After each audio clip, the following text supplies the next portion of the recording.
2억 2천만 원 내 전부였어. 근데 그 돈이 하루아침에 사라졌다고? 2024년 초저녁 김민철 씨는 거실 TV 앞에서 얼어붙은 채 붉은 자막을 바라보고 있었습니다. 가맹사기 본사적 발 그 아래엔 그가 퇴직금 전부를 맡겼던 프랜차이즈 로고가 선명했죠. 손에서 힘이 빠져 리모컨이 미끄러질 듯 했고 옆에 아내는 입을 막은 채 말을 잃었습니다. 허위 매출 자료 피해 200명 이상 기자의 목소리가 울릴수록 그의 시야는 흐려졌습니다. 계약서 위에 서명하던 자신의 손, 떨리는 숨, 가라앉는 심장 그 장면만 반복됐습니다. 그리고 그는 묻고 또 물었습니다.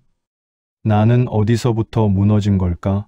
사연 시작 전에 무료로 할 수 있는 구독과 좋아요 부탁드립니다.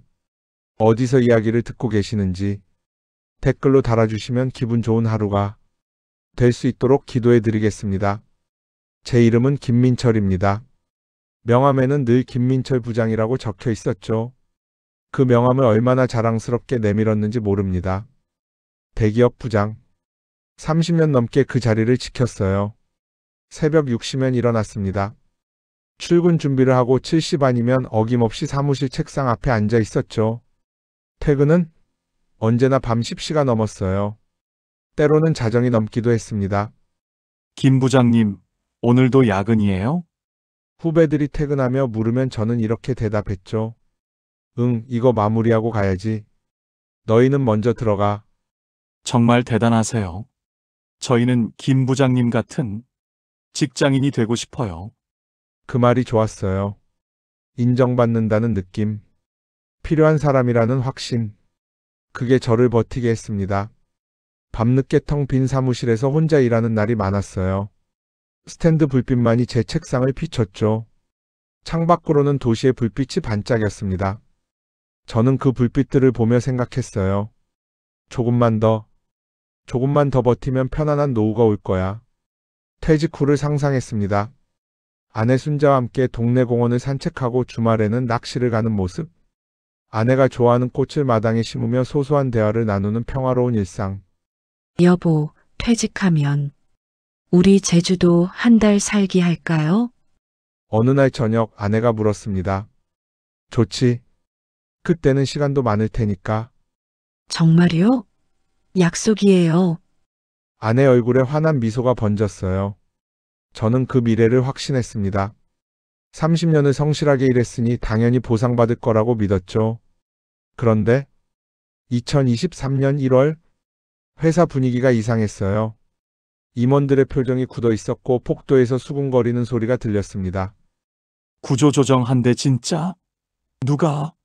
모르지 근데 규모가 크다던데. 제 심장이 쿵쿵거렸습니다. 설마 나는 아니겠지? 30년이나 일했는데 며칠 밤을 뒤척였어요. 잠이 오지 않았습니다. 천장만 멍하니 바라봤죠. 여보, 괜찮아요? 아내가 걱정스럽게 물었습니다. 응, 괜찮아. 그냥 좀 피곤해서. 하지만 괜찮지 않았어요. 불안감이 온몸을 휘감았습니다. 그리고 2월 어느 날 인사팀장한테서 연락이 왔어요. 김 부장님, 잠깐 인사팀으로 와 주시겠습니까? 그 순간 알았습니다. 끝이구나. 인사팀 회의실에 들어섰을 때 팀장의 표정이 어두웠어요. 김 부장님, 정말 죄송합니다. 이번 구조조정 대상자 명단에 그 다음 말이 들리지 않았습니다. 머리를 망치로 얻어맞은 것 같았어요. 눈앞이 캄캄해지며 숨이 막혔죠. 명예퇴직으로 진행하려고 합니다. 퇴직금은 2억 5천만 원으로 2억 5천만 원. 큰 돈이었어요. 하지만 전혀 기쁘지 않았습니다. 회의실을 나와 화장실로 갔어요. 거울 속 제 얼굴을 봤습니다. 핏기 없이 창백한 얼굴, 떨리는 손. 30년을 일했는데 중얼거렸지만 대답은 없었어요. 차가운 거울만이 저를 바라볼 뿐이었습니다. 3월 말 마지막 출근 날이었어요. 김 부장님, 그동안 정말 수고 많으셨습니다. 후배들이 작은 송별회를 열어줬습니다. 케이크와 꽃다발을 받았죠. 고맙다, 얘들아. 너희들 덕분에 즐거웠어. 웃으며 말했지만 목이 메었습니다. 책상을 정리하며 30년의 흔적들을 상자에 담았어요. 표창장, 사진, 메모들. 제 청춘이 모두 이 상자 안에 있었습니다. 여보, 집에 돌아와 아내를 마주했을 때 눈물이 터졌어요. 30년을 일했는데 이렇게 쫓겨나다니. 괜찮아요. 여보, 우리 퇴직금도 있고, 이제 쉬어요. 아내가 제 등을 토닥였습니다. 하지만 위로가 되지 않았어요. 60세. 재취업 시장은 냉혹했습니다. 죄송합니다. 저희는 50대까지만. 경력이 훌륭하시긴 한데 연령대가. 요즘은 젊은 인재들을 선호해서요. 면접 기회조차 잡히지 않았어요. 이력서를 100장 넘게 넣었지만 연락 오는 곳은 없었습니다. 어느 날 헤드헌터와 통화했어요. 김 부장님, 솔직히 말씀드릴게요. 60세 나이는 시장에서 정말 힘듭니다. 아무리 경력이 좋아도. 그럼 저는 어떻게 해야 하나요? 제 목소리가 떨렸습니다. 창업을 고려해 보시는 게. 죄송합니다. 전화를 끊고 저는 한참을 멍하니 앉아 있었어요. 30년 경력이 아무 소용 없다니. 주먹을 꽉 쥐었습니다. 손톱이 손바닥에 파고들어 아팠죠. 온몸이 부들부들 떨렸어요. 그렇게 2달이 흘렀습니다. 5월 어느 토요일 동네 주민 모임이 있었어요. 평소 같으면 안 갔겠지만 집에만 있기 답답해서 나갔습니다. 그곳에서 박 부장을 만났어요. 김 부장. 오랜만이네. 박 부장은 저보다 반년 먼저 명예퇴직을 했습니다. 박 부장, 요즘 어떻게 지내? 나 요즘 정말 좋아. 카페 하나 시작했는데 대박이야. 그의 얼굴에는 활기가 넘쳤어요. 예전에 회사에서 보던 지친 모습이 아니었습니다. 카페? 프랜차이즈?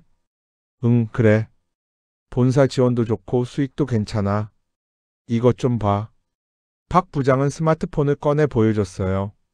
월별 매출 그래프였습니다. 봐, 이게 지난달 매출이야.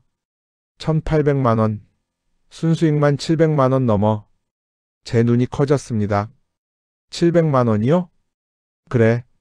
처음엔 나도 반신반의했는데 정말 잘 됐어. 김 부장도 해봐. 나이 먹어서 취직하는 것보다 훨씬 나아. 하지만 위험하지 않아요? 무슨 소리? 본사 지원 빵빵하고 교육도 다 해줘. 나 같은 문외한도 성공했는데 김 부장 같은 똑똑한 사람이 못할 리 없지. 박 부장의 말에 제 심장이 뛰기 시작했어요. 자세한 거 알려줄 수 있어요? 당연하지. 내일 우리 카페로 와. 직접 보여줄게. 다음 날 저는 박 부장의 카페를 찾아갔습니다. 깔끔한 인테리어, 손님들로 붐비는 홀, 바쁘게 움직이는 아르바이트생들. 어때? 괜찮지? 박 부장이 자랑스럽게 말했어요. 정말 대단한데요? 그렇지? 나도 처음엔 걱정했어. 근데 막상 해보니까 괜찮더라고. 본사에서 원두도 공급해주고 메뉴도 다 개발해주고. 저는 카페를 둘러보며 생각했습니다. 나도 할 수 있을까? 김 부장, 솔직히 말할게. 우리 나이에 다시 취직하는 거 불가능해. 차라리 이렇게 자기 사업하는 게 훨씬 낫다니까? 박 부장의 말이 제 가슴에 꽂혔어요. 투자금은 얼마나 들어요? 2억 조금 넘게. 김 부장, 퇴직금이면 충분하지 않아? 2억. 퇴직금 2억 5천만 원. 충분했습니다. 한번 생각해 볼게요. 빨리 결정해. 요즘 이 프랜차이즈 인기 많아서 자리 금방 나가. 집으로 돌아오는 길 제 머릿속은 복잡했어요. 카페 사장. 나도 할 수 있을까? 하지만 동시에 희망이 보였습니다. 재취업 대신 제2의 인생을 시작할 수 있는 기회. 이게 마지막 기회일지도 몰라. 그날 밤 저는 거의 잠들지 못했습니다. 눈을 감으면 박 부장의 카페가 보였고 그곳에서 일하는 제 모습이 그려졌어요. 아침에 일어나자마자 박 부장에게 전화했습니다. 박 부장, 나 좀 더 자세히 알고 싶어. 본사 자료 있어? 오, 좋아. 내가 보내줄게. 전화를 끊고 저는 깊게 숨을 들이쉬었어요. 이번이 마지막 기회야. 잘할 수 있어. 그렇게 스스로에게 말했습니다. 하지만 제 가슴 한구석에서는 작은 불안감이 꿈틀거리고 있었어요. 그걸 느끼면서도 저는 애써 외면했습니다. 박 부장에게서 자료를 받은 저는 그날부터 밤낮으로 연구했어요. 식탁 위에는 각종 서류들이 가득했습니다. 본사 사업 계획서, 예상 수익 그래프, 성공 사례집. 여보, 이것 좀 봐요. 1년 차 평균 순수익이 월 600만 원이래요. 저는 흥분해서 아내를 불렀습니다. 그래요? 아내의 대답은 시큰둥했어요. 표정도 어두웠죠. 왜 그래요? 좋은 기회잖아요. 여보, 위험해 보여요. 아내가 조심스럽게 말했습니다. 무슨 소리예요? 박 부장도 성공했잖아요. 실제로 카페 가봤는데 손님 정말 많더라고. 그래도 우리 퇴직금 그거 전부인데. 아내의 목소리가 떨렸어요. 여보, 나 지금 60살이에요. 취직 안 돼요. 이대로 계속 집에만 있을 순 없잖아요. 제 목소리가 높아졌습니다. 그럼 제가 뭐라도 할게요. 제가 일 나가면 되잖아요. 당신이 뭘 해요? 평생 주부였는데 요양보호사 자격증 딸 수 있어요. 친구 말로는 요즘 수요 많대요.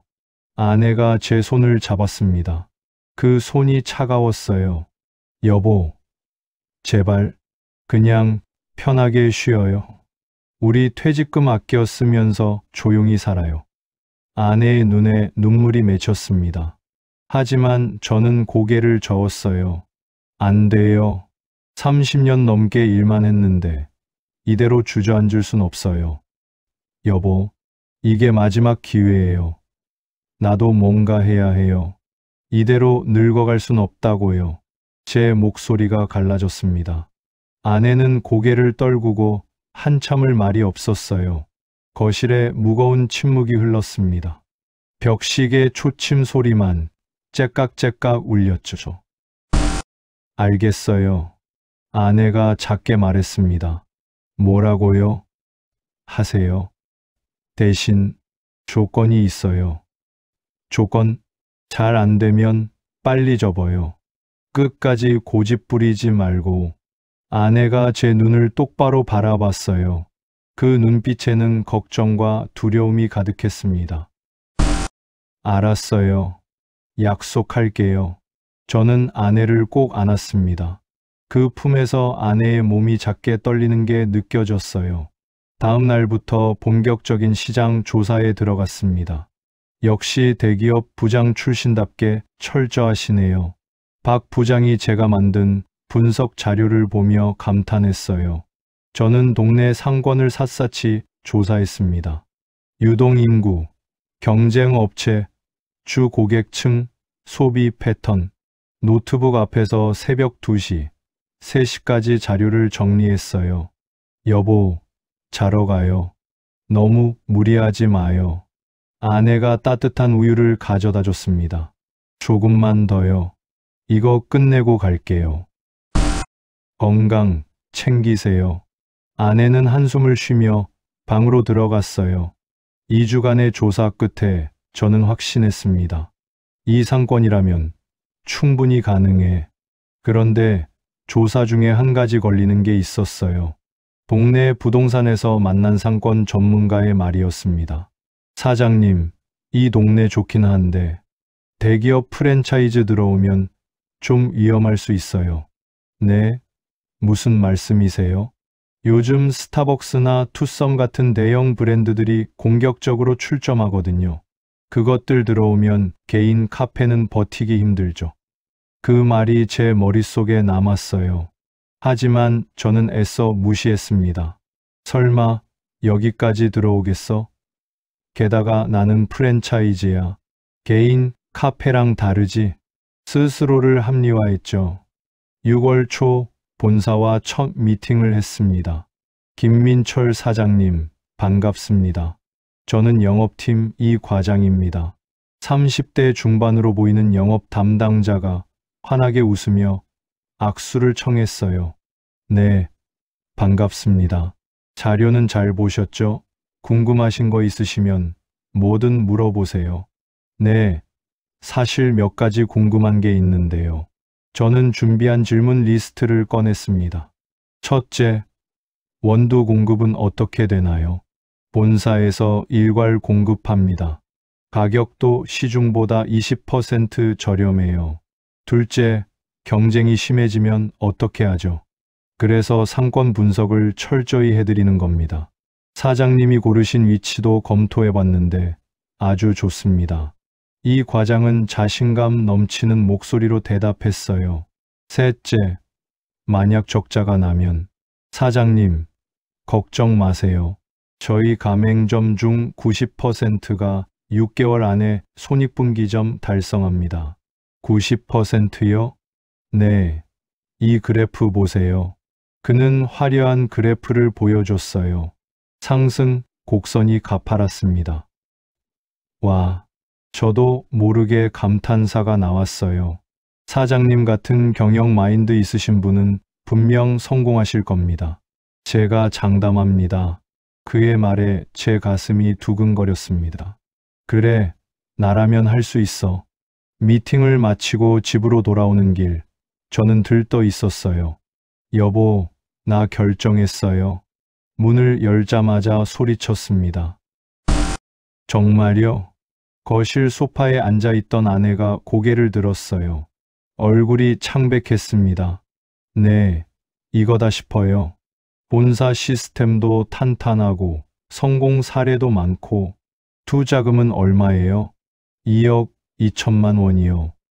2억 2천? 아내의 목소리가 떨렸습니다. 네, 가맹비 5천, 인테리어 1억, 장비 5천, 운영 자금 2천. 그럼 우리 퇴직금 거의 다 들어가는 거네요. 맞아요. 하지만 6개월이면 회수할 수 있대요. 여보, 아내가 한숨을 쉬었어요. 여보, 나 믿어요. 30년 회사 다니면서 실수한 적 없잖아요? 내 판단력 믿어요. 저는 아내의 손을 잡았습니다. 아내는 한참을 제 눈을 바라보다가 고개를 끄덕였어요. 알겠어요. 대신 정말 안 되면 바로 접어요. 약속해요. 네, 약속할게요. 하지만 그때 저는 몰랐습니다. 그 약속을 지키는 게 얼마나 어려운지. 6월 15일 계약날이었습니다. 본사 사무실은 세련되고 깔끔했어요. 벽면에는 성공한 가맹점주들의 사진이 걸려 있었습니다. 축하드립니다, 사장님. 좋은 선택하셨어요. 이 과장이 환하게 웃으며 계약서를 내밀었습니다. 자, 여기 서명하시면 됩니다. 계약서를 받아드는 순간 제 손이 미세하게 떨렸어요. 2억 2천만 원. 평생 모은 돈, 30년 직장 생활의 결실. 이게 마지막이야. 볼펜을 들었습니다. 손이 무거웠어요. 사장님, 긴장하셨어요? 하하, 다들 그러세요. 괜찮습니다. 이 과장이 제 어깨를 가볍게 두드렸어요. 김민철, 제 이름 석자를 적었습니다. 도장을 찍었죠. 축하드립니다. 이제 사장님이십니다. 사람들이 박수를 쳤어요. 하지만 저는 웃을 수가 없었습니다. 뭔가 돌이킬 수 없는 선을 넘은 것 같은 기분이었어요. 사장님, 다음 주부터 바리스타 교육 시작합니다. 한 달 과정이에요. 네, 알겠습니다. 본사를 나오며 하늘을 올려다봤습니다. 맑은 날씨였어요. 잘 될 거야. 분명 잘 될 거야. 스스로에게 되뇌었지만 가슴 한구석이 답답했습니다. 집으로 돌아와 아내에게 말했어요. 여보, 계약했어요. 그래요. 아내는 별말 없이 저녁 준비를 계속했습니다. 등이 축 처져 있었어요. 여보, 화났어요? 아니에요. 그냥 불안해요. 괜찮을 거예요. 내가 잘할게요. 저는 아내를 뒤에서 안았습니다. 정말요? 네, 약속할게요. 하지만 제 목소리도 확신에 차 있지 않았어요. 그날 밤 저는 잠들지 못했습니다. 천장만 멍하니 바라봤죠. 온갖 생각이 머릿속을 스쳐 지나갔어요. 내가 제대로 하고 있는 걸까? 옆에서 아내도 뒤척이는 소리가 들렸습니다. 우리 둘 다 잠들지 못하고 있었어요. 새벽 4시, 저는 조용히 일어나 거실로 나왔습니다. 계약서를 꺼내봤어요. 2억 2천만 원. 그 숫자가 제 눈을 짓눌렀습니다. 잘할 수 있어. 반드시 성공할 거야. 스스로를 다독였지만 불안감은 쉽게 가시지 않았습니다. 창밖으로 동이 트고 있었어요. 새로운 하루가 시작되는 순간이었죠. 저도 새로운 인생이 시작되는 거였습니다. 하지만 그게 어떤 인생일지 그때는 전혀 몰랐어요. 7월 첫째 주 월요일, 바리스타 교육 첫날이었습니다. 안녕하세요. 저는 교육 담당 김수진입니다. 한 달 동안 잘 부탁드려요. 20대 후반으로 보이는 강사가 환하게 웃으며 인사했어요. 제 딸뻘 되는 나이였죠. 교육장에는 저 말고도 5명이 더 있었습니다. 모두 5060대, 비슷한 처지의 사람들이었어요. 자, 그럼 먼저 자기소개부터 할까요? 네, 저는 김민철입니다. 대기업에서 30년 일하다가 명예퇴직했고요.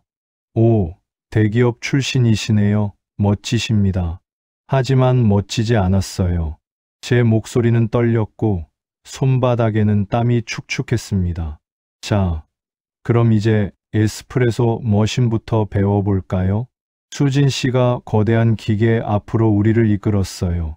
이게 에스프레소 머신입니다. 여기 포터 필터에 원두를 담고요. 그녀의 손놀림은 능숙했어요. 탬핑을 하고 머신에 끼우고 버튼을 누르니 진한 에스프레소가 똑똑 떨어졌습니다. 자, 이제 직접 해보세요. 제 차례가 왔습니다.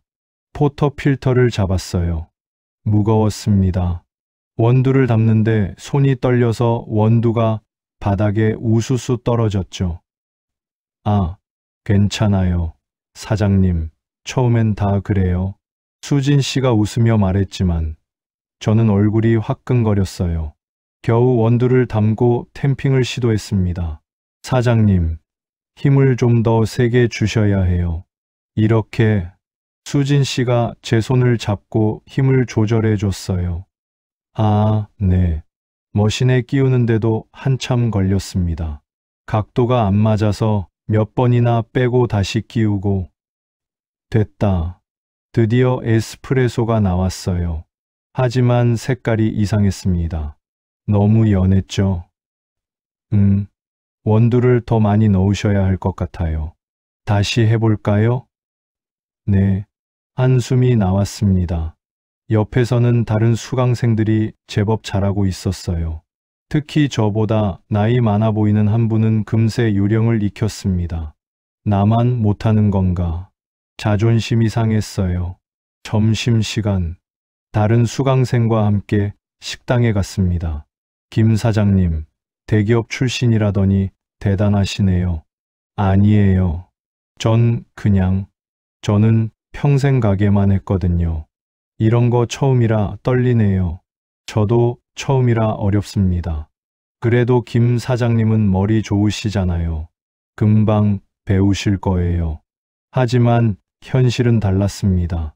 오후 수업은 우유 스팀이었어요. 자, 이제 라떼를 만들어 볼 건데요. 우유 스팀이 제일 중요합니다.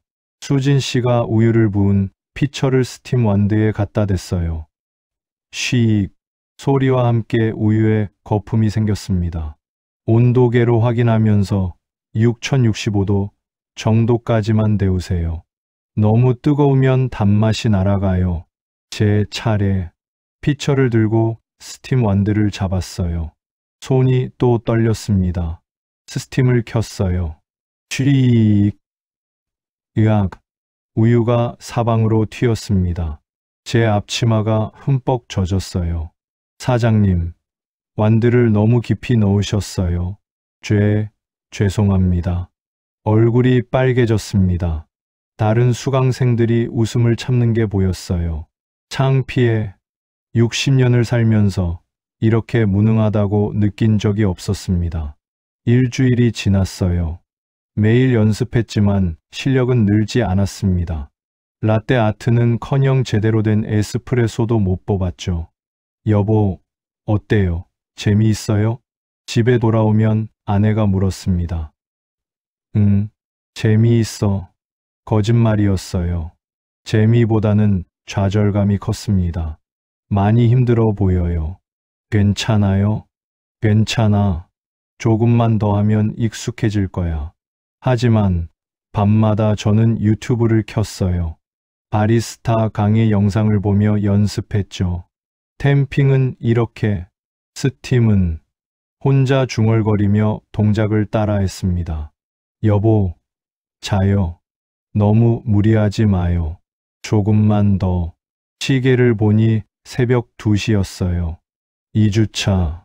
조금씩 나아졌습니다. 에스프레소는 이제 제법 뽑을 수 있었어요. 오, 사장님, 많이 좋아지셨네요. 수진 씨가 엄지를 치켜 세웠습니다. 정말요? 네, 처음보다 훨씬 나아요. 그 말에 기분이 좋아졌어요. 가슴이 뿌듯했습니다. 자, 이제 라떼 아트 배워볼까요? 라떨 아트요? 네, 하트 모양 같은 거요. 수진 씨가 시범을 보였어요. 우유를 부으며 손목을 살짝 흔들자 컵 위에 예쁜 하트가 그려졌습니다. 와, 해보실래요? 제 손으로 우유를 부었어요. 하지만 이게 뭐지? 하트는커녕 알 수 없는 얼룩만 생겼습니다. 괜찮아요. 라떼 아트는 시간이 걸려요. 맛만 좋으면 되니까 너무 신경 쓰지 마세요. 맛이라도 좋아야 하는데. 3주차. 드디어 커피 맛을 평가하는 날이었어요. 자, 오늘은 여러분이 만든 커피를 제가 시음해 볼게요. 수진 씨가 말했습니다. 제가 만든 아메리카노를 건넸어요. 손이 떨렸습니다. 수진 씨가 한 모금 마셨어요. 표정이 미묘했습니다. 어때요? 나쁘지 않은데 좀 더 진하게 뽑으시는 게 좋을 것 같아요. 요즘 트렌드가 진한 커피거든요. 아, 완벽하지 않다는 뜻이었죠. 4주차, 마지막 주. 자, 이제 실전처럼 해봅시다. 손님이 주문하면 빠르게 만들어야 해요. 모의 주문이 들어왔습니다. 아메리카노 2잔, 카페라떼 1잔, 바닐라라떼 1잔. 저는 정신없이 움직였어요. 에스프레소를 뽑고 우유를 데우고. 사장님, 시간 체크하세요. 손님은 기다리지 않아요. 네, 땀이 주르륵 흘렀습니다. 겨우겨우 4잔을 완성했어요. 10분 걸렸네요. 실전에서는 5분 안에 해야 해요. 네, 한숨이 나왔습니다. 교육 마지막 날. 수료증 드립니다. 축하드려요. 수진 씨가 수료증을 건넸어요. 감사합니다. 사장님, 처음보다 많이 늘으셨어요. 실전에서는 더 빨리 익숙해지실 거예요. 그럴까요? 네. 화이팅 하세요. 교육장을 나오며 수료증을 받습니다. 김민철 귀하는 바리스타, 교육 과정을 수료하였음. 하지만 전혀 자신이 없었어요. 내가 정말 할 수 있을까? 8월.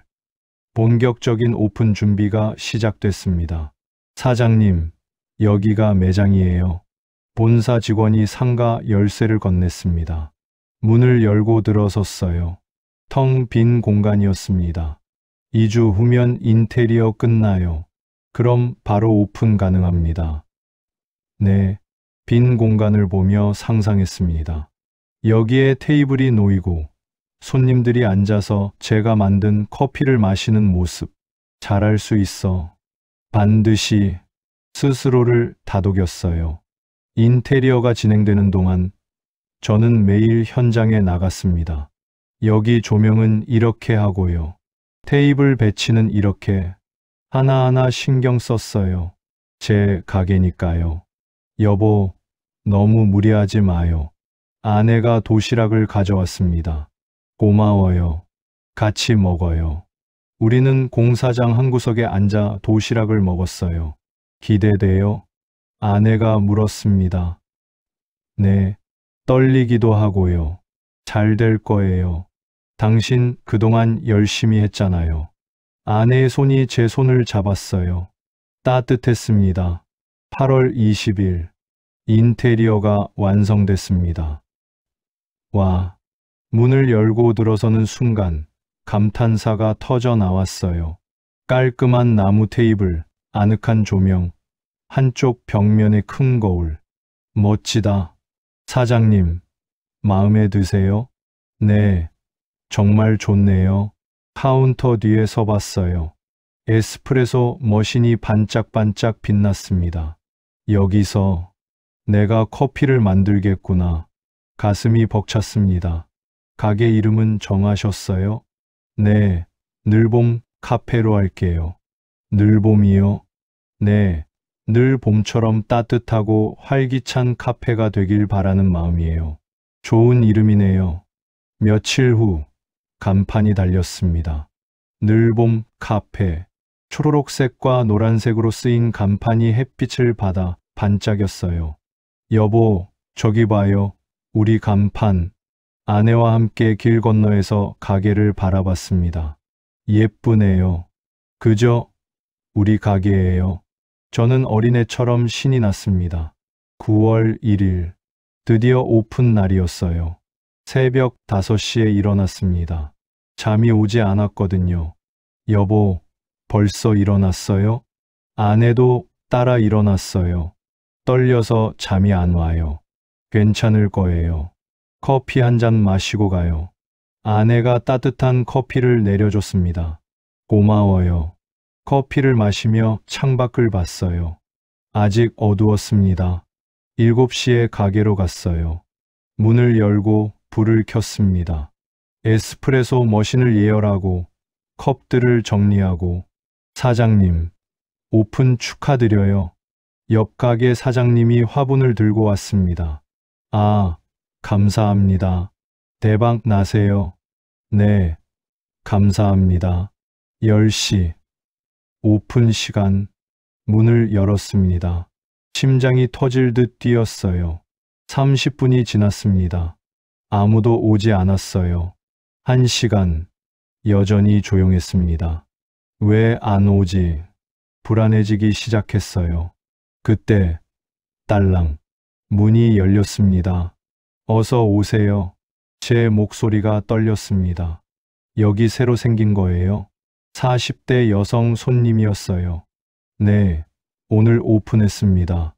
오, 그럼 아메리카노 한 잔 주세요. 네, 감사합니다. 첫 손님이었습니다.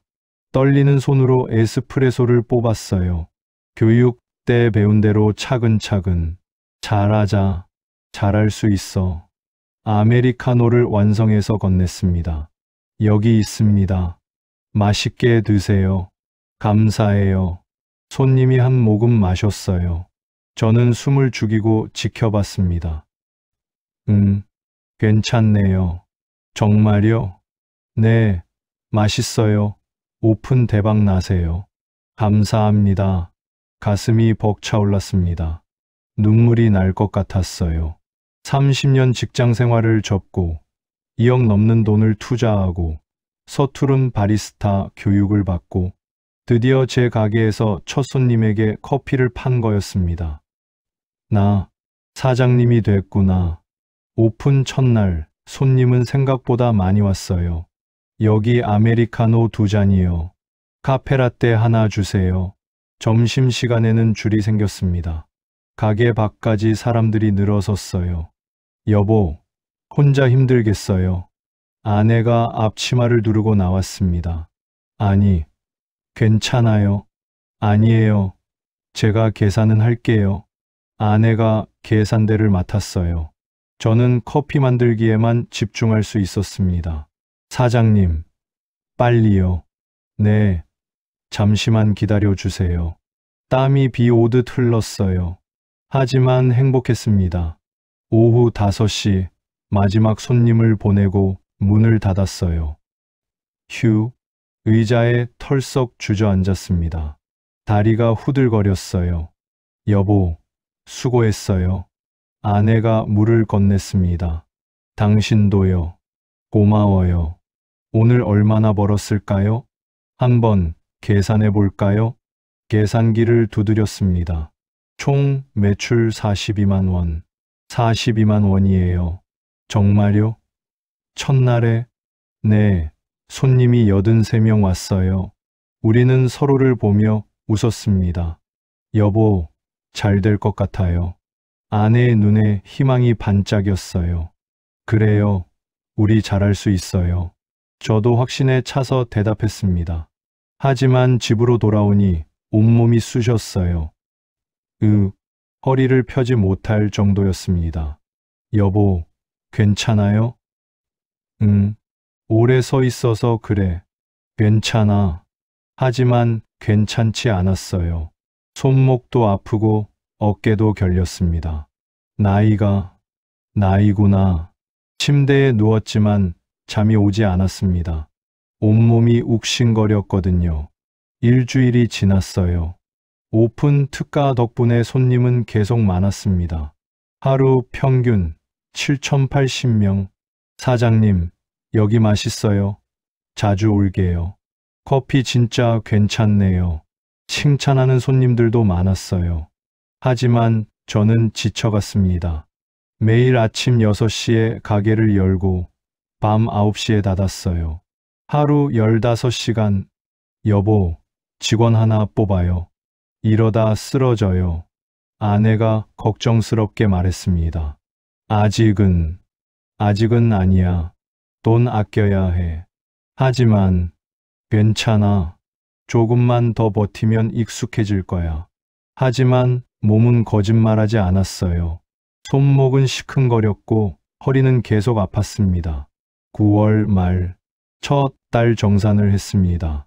총 매출 1,350만 원, 원가 원두, 우유 등 350만 원, 임대료 200만 원, 기타 비용 150만 원, 순수익 650만 원, 650만 원이에요. 저는 소리쳤습니다. 정말요? 첫 달에? 네, 예상보다 훨씬 좋아요. 아내를 꼭 안았어요. 여보, 내 말이 맞았죠? 잘 될 거라고 했잖아요. 네, 다행이에요. 하지만 아내의 목소리에는 뭔가 걱정이 묻어 있었어요. 왜요? 안 좋아요? 아니, 좋아요. 근데 당신 건강이 걱정돼요. 괜찮아요. 이 정도는 할 수 있어요. 저는 자신감 넘치게 대답했습니다. 10월, 날씨가 선선해지면서 커피 소비가 더 늘었어요. 사장님, 따뜻한 아메리카노 하나요? 저는 카라멜 마키아토요. 손님들이 줄을 섰습니다. 매출은 계속 올랐어요.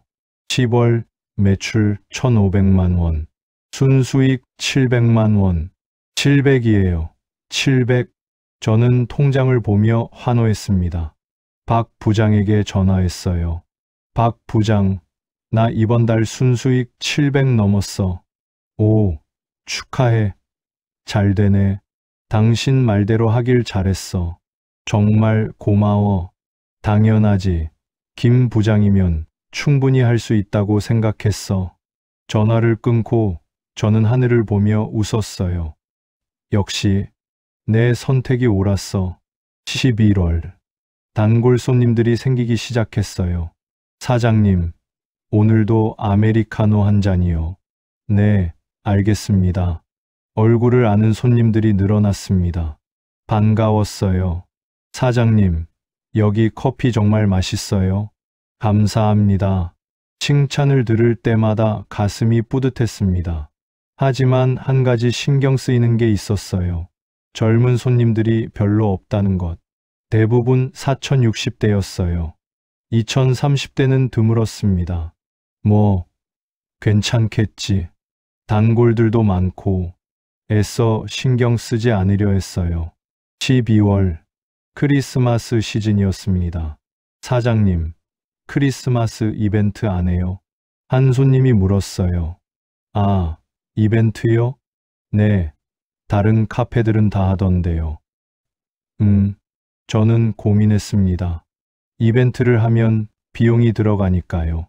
하지만 결국 작은 이벤트를 열었어요. 아메리카노 2잔 사시면 한 잔 무료. 손님들이 좋아했습니다. 12월 매출 1,600만 원, 순수익 720만 원. 720이에요. 저는 기뻐서 어쩔 줄 몰랐어요. 여보, 우리 이제 안정됐어요. 그런 것 같네요. 내년에는 더 잘 될 거예요. 하지만 아내는 뭔가 걱정스러운 표정이었어요. 왜요? 안 좋아 보여요? 아니에요. 그냥 뭐가 걱정이에요? 젊은 손님들이 별로 없더라고요. 괜찮아요.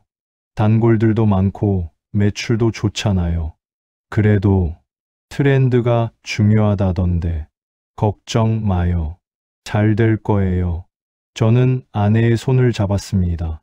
하지만 속으로는 저도 불안했어요. 배달 앱 리뷰를 봤을 때였습니다. 커피 맛이 평범해요. 별로. 인테리어는 괜찮은데 커피가 아쉽네요. 옆 동네 신상 카페가 더 나은 것 같아요. 악평들이 조금씩 늘고 있었어요. 여보, 이거 봐요. 아내에게 보여줬습니다. 그냥 신경 쓰지 마요. 모든 사람을 만족시킬 순 없어요. 그래도 괜찮아요. 단골들은 다 좋아하잖아요. 하지만 마음이 편치 않았어요. 연말, 저는 내년 계획을 세웠습니다. 노트에 적었어요. 2024년 목표 월 평균 매출 1,800만 원, 순수익 800만 원, 젊은 손님 유치 방안 연구, 신메뉴 개발, SNS 마케팅, 야심찬 계획이었습니다. 여보, 이거 봐요. 내년 계획이에요. 좋네요. 잘 될 거예요. 아내가 미소 지었지만 그 미소는 어딘가 억지스러웠어요. 12월 31일 밤, 우리는 집에서 조용히 새해를 맞았습니다. 2023년 정말 힘들었지만 우리 잘 이겨냈어요. 제가 말했습니다. 네, 정말 다행이에요. 2024년은 더 잘 될 거예요. 그러면 좋겠네요. 아내의 목소리에는 확신이 없었어요. 왜 그래요? 걱정돼요? 아니에요. 그냥 피곤해서 푹 쉬어요. 새해에는 직원도 뽑고 당신 일도 줄일게요. 고마워요. 우리는 서로를 안았습니다. 창밖으로 불꽃놀이 소리가 들렸어요. 새해가 밝았습니다. 2024년 잘 될 거야. 저는 확신했습니다. 하지만 제 가슴 한구석에서는 작은 불안감이 꿈틀거리고 있었어요. 그건 마치 폭풍, 전야의 고요함 같았습니다. 1월 첫째 주, 손님이 눈에 띄게 줄었어요. 사장님, 연휴라 그런가 봐요. 곧 나아질 거예요. 아내가 위로했습니다. 그렇겠죠. 하지만 불안감은 더 커졌습니다. 둘째 주, 셋째 주, 손님은 계속 줄었어요. 특히 젊은 손님들이 거의 오지 않았습니다. 왜 안 올까? 저는 혼잣말처럼 중얼거렸어요. 그때였습니다. 동네 입구에 거대한 간판이 세워지는 걸 봤어요. 스타벅스 3월 오픈 예정. 제 심장이 철렁 내려앉았습니다. 저게 뭐야? 다리에 힘이 풀렸어요. 그리고 100m 떨어진 곳에도 또 다른 간판이 보였습니다. 투썸 플레이스 곧 오픈. 안 돼. 그 순간 예전에 상권 전문가가 했던 말이 떠올랐습니다. 대기업 프랜차이즈 들어오면 개인 카페는 버티기 힘들죠. 그 말이 현실이 되고 있었어요. 제 손이 파르르 떨렸습니다. 이제 어떡하지? 스타벅스가 문을 열었습니다. 오픈날 저는 멀리서 그 광경을 지켜봤어요. 사람들이 줄을 섰습니다. 젊은이들, 학생들, 직장인들. 10일 이벤트, 오픈 기념 50% 할인. 요란한 음악과 함께 풍선이 날아갔어요. 제 가게는 텅 비어 있었습니다. 여보, 혼자 카운터에 앉아 있는데 문이 열렸어요. 아내였습니다. 손님 없어요? 응, 점심시간인데. 알아. 다들 저기 갔나 봐. 아내가 제 옆에 앉았어요. 말없이 제 손을 잡아줬습니다. 그날 매출 15만 원. 평소에 13도 안 됐습니다. 괜찮아요. 한두 달 지나면 괜찮아질 거예요. 아내가 위로했지만 저는 알고 있었어요. 쉽지 않을 거라는 걸. 3월, 투썸 플레이스까지 오픈했습니다. 이제 반경 500m 안에 대형 카페가 3곳이나 됐어요. 손님은 더 줄었습니다. 사장님, 여기 아메리카노 한 잔이요.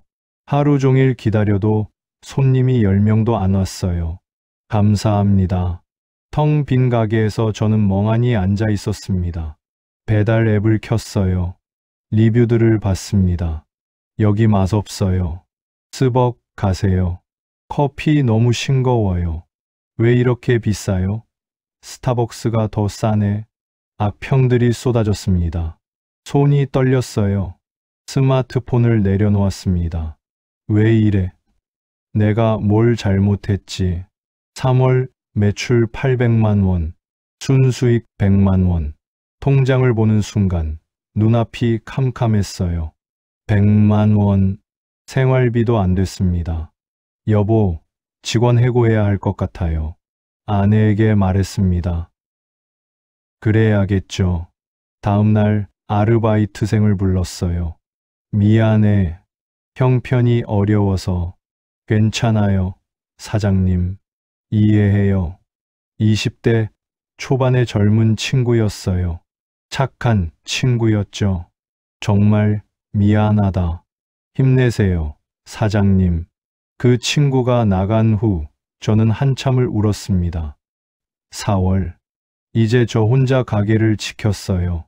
아침 6시에 나와서 밤 10시에 문을 닫았습니다. 하루 16시간. 손님은 거의 없었지만 혹시나 하는 마음에 문을 열었어요. 손님, 와주세요. 혼잣말처럼 중얼거렸습니다.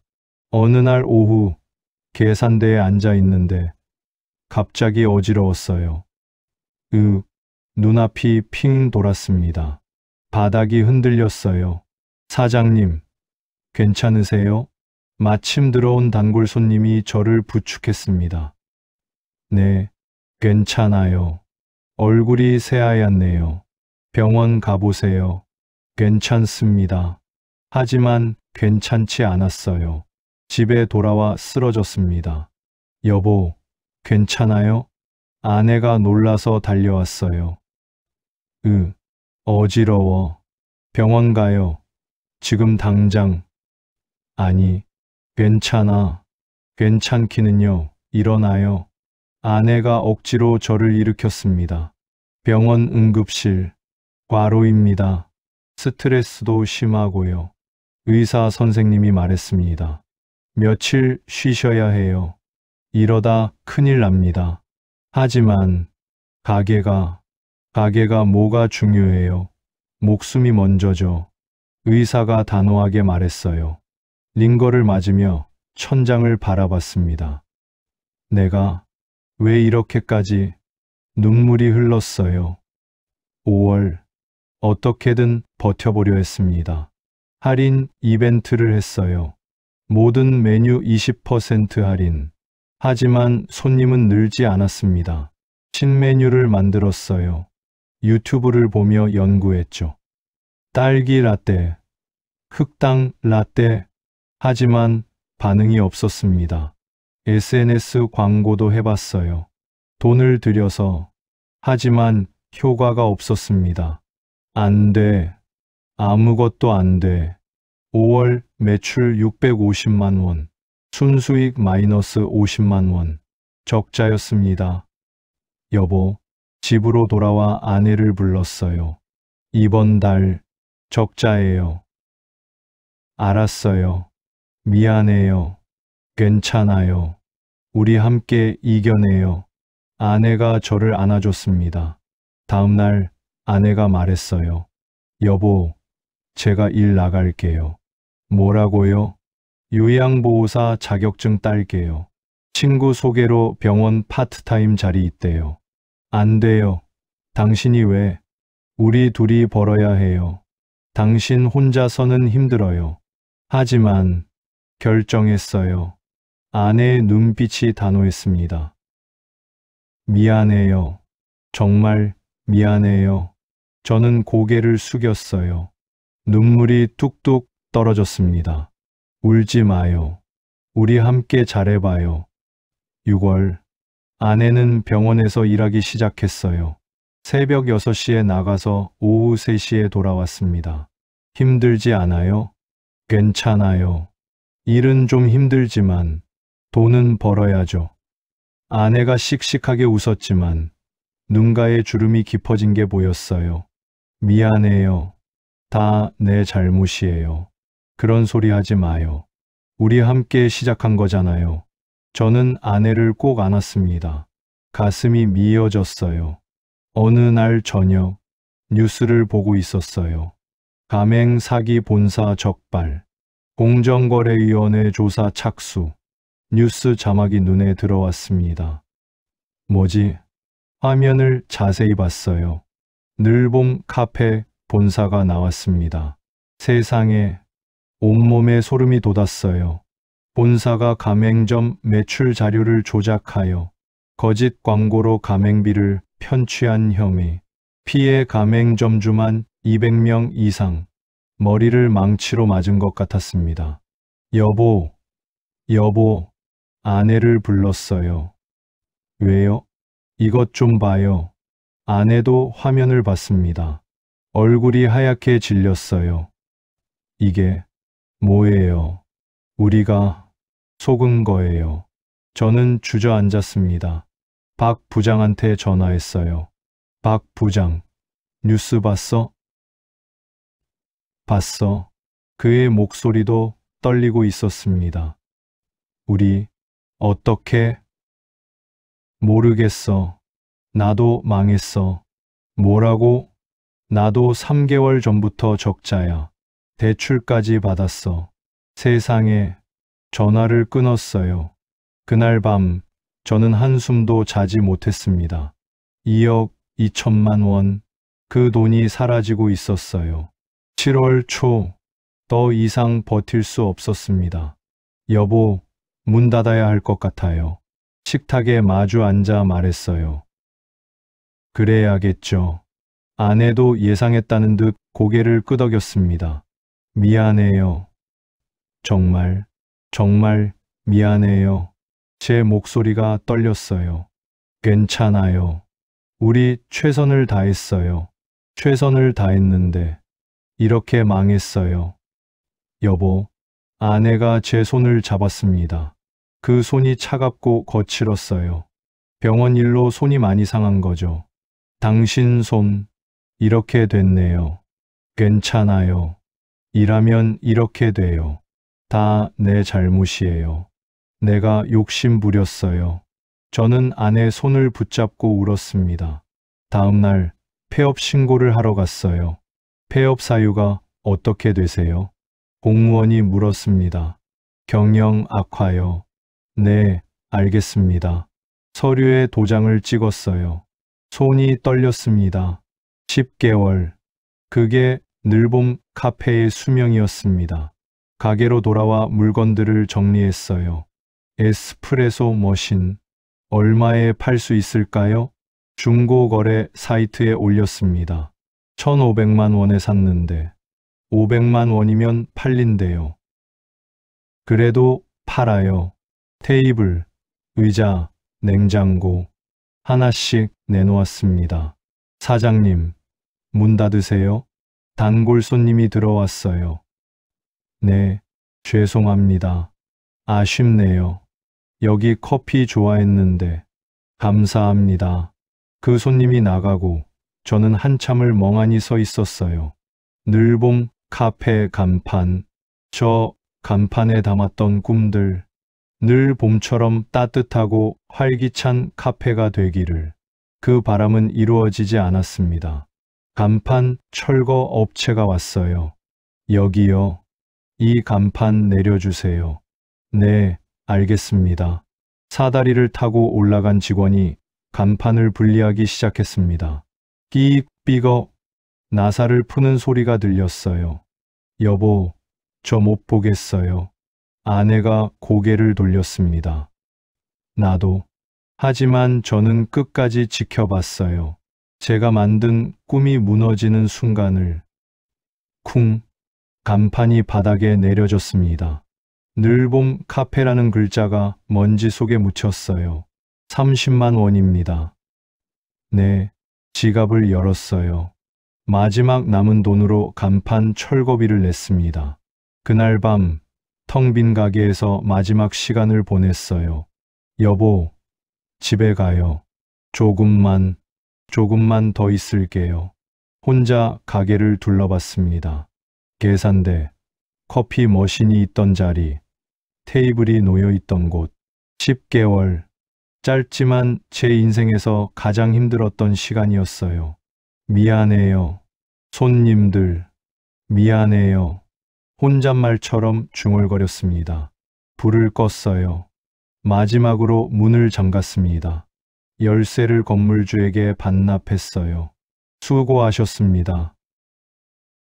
네, 그게 끝이었습니다. 집으로 돌아와 계산을 했어요. 총 투자금 2억 2천만 원, 회수한 금액, 장비 매각 800만 원, 가구 매각 300만 원, 보증금 반환 1,500만 원, 합계 2,600만 원, 손실 1억 9,400만 원, 1억 9천. 날렸어요. 종이를 보는 손이 떨렸습니다. 여보, 아내가 제 어깨를 감싸 안았어요.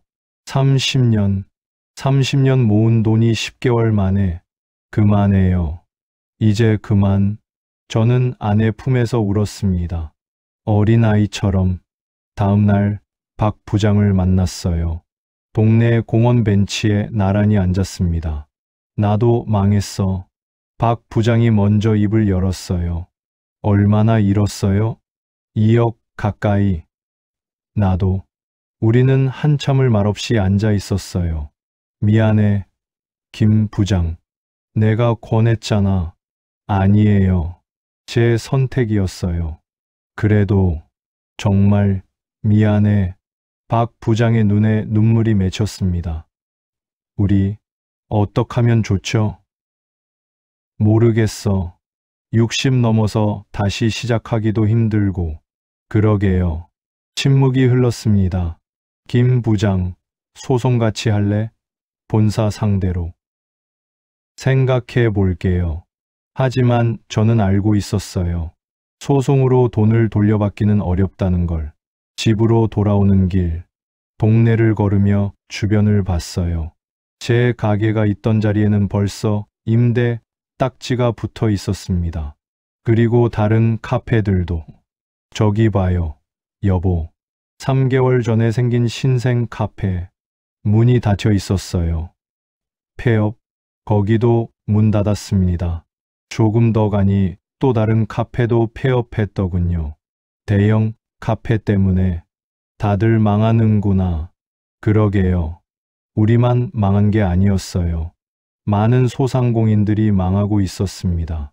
하지만 위로가 되지 않았어요. 그날 밤 통장을 정리했습니다. 남은 돈 3,200만 원. 2억 5천만 원에서 3,200만 원. 10개월 만에 2억 2천만 원을 날렸습니다. 이 돈으로 얼마나 버틸 수 있을까요? 아내에게 물었어요. 제가 계속 일하면 2년, 괜찮아요. 그동안 여보가 다른 일 찾으면 돼요. 60 넘어서 뭘 할 수 있을까요? 뭐라도 있을 거예요. 하지만 우리 둘 다 확신이 없었어요. 며칠 후 구직 사이트를 뒤졌습니다. 60대에 가능한 일자리, 경비, 청소, 배달, 이런 일을 내가 한숨이 나왔어요. 30년 대기업 부장. 그 경력이 이제는 아무 의미가 없었습니다. 지원해 볼까요? 결국 몇 군데 지원했어요. 하지만 연락 오는 곳은 없었습니다. 왜 안 오지? 매일 휴대폰만 들여다봤어요. 2주가 지났습니다. 한 곳에서 연락이 왔어요. 김민철 씨죠? 문화센터 바리스타 강사 자리인데요. 네, 관심 있습니다. 주 3회 3시간씩. 시급 2만 원인데 괜찮으세요? 시급 2만 원. 한 달이면 70만 원 정도. 네, 좋습니다. 그럼 다음 주부터 나오세요. 감사합니다.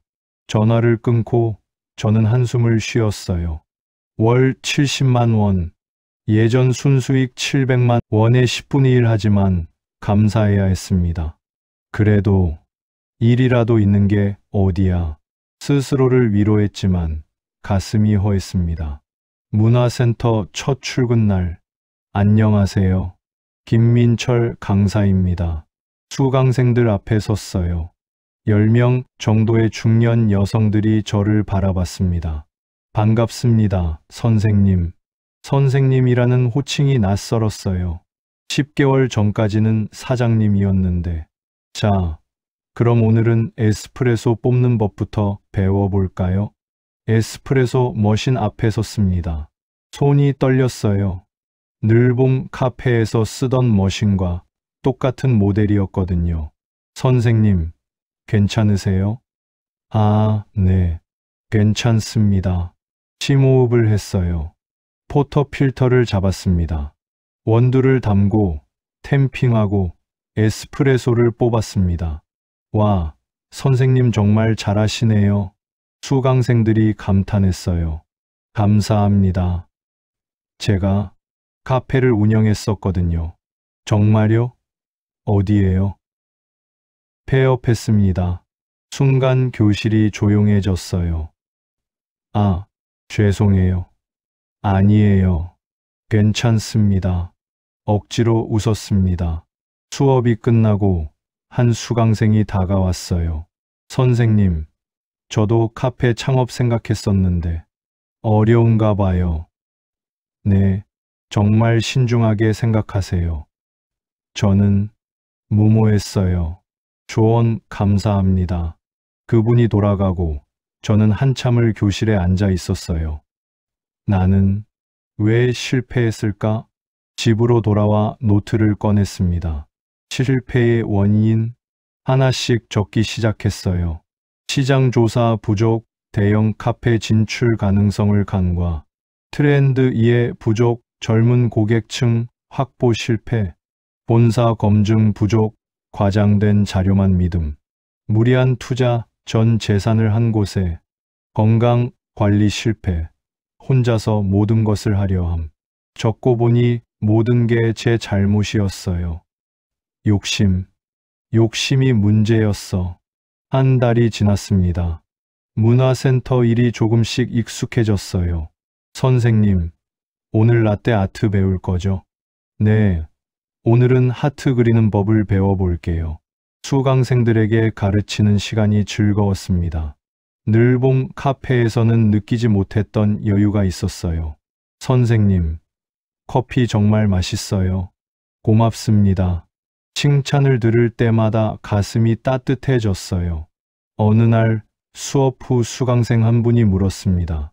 선생님, 다시 카페 하실 생각은 없으세요? 아니요.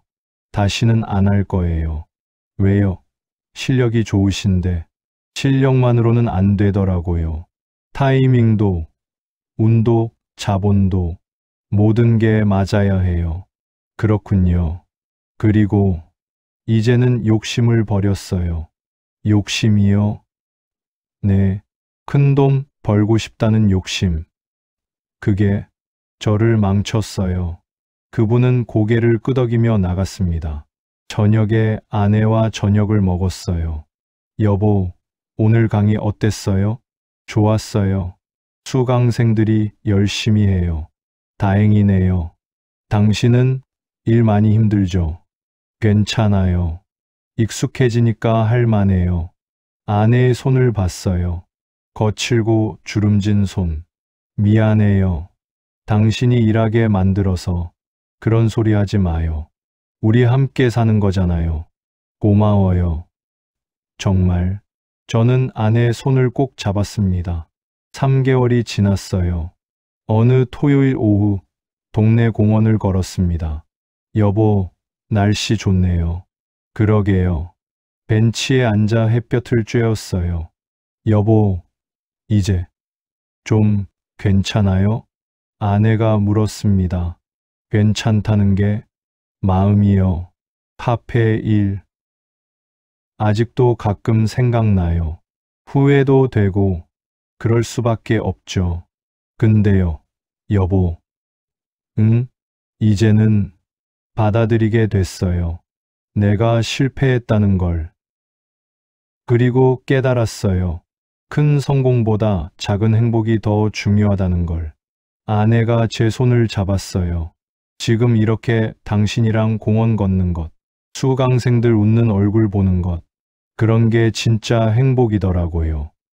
여보, 물론 돈은 적게 벌지만 마음은 편해요.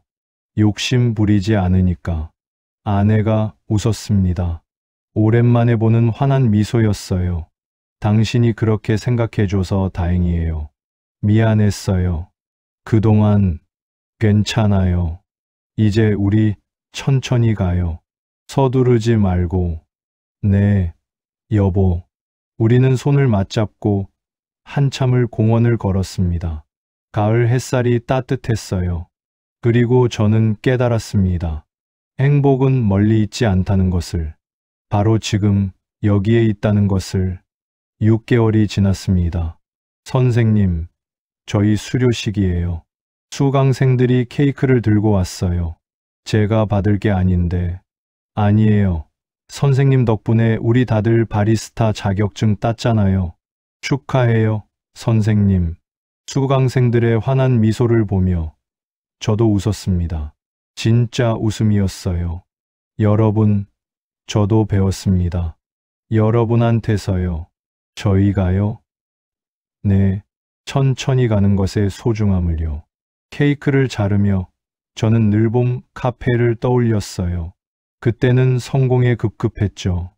매출, 수익, 확장. 하지만 지금은 달랐습니다. 선생님, 다음 기수도 맡아주실 거죠? 물론이죠. 이 일이 좋았어요. 돈은 적지만 마음이 편했습니다. 어느 일요일 오후, 여보, 장 보러 가요. 아내와 함께 재래시장에 갔습니다. 사장님, 오늘 배추 싸요. 이거 주세요. 10,000원이에요. 예전 같았으면 비싸다고 생각했을 텐데, 이제는 괜찮았어요. 여보, 저녁에 김치찌개 끓일게요. 좋아요. 내가 좋아하는 거. 집으로 돌아와 저녁을 준비했습니다. 여보, 제가 할게요. 앉아 있어요. 아니에요. 같이 해요. 부엌에서 나란히 서서 요리했어요. 양파는 이렇게. 여보, 그렇게 하면 너무 커요. 그래요? 하하. 소소한 대화가 행복했습니다. 저녁을 먹으며 아내가 말했어요. 여보, 이번 달 제 월급 나왔어요. 얼마나? 180만 원이요. 여보 것이랑 합치면 250만 원이네요. 250점.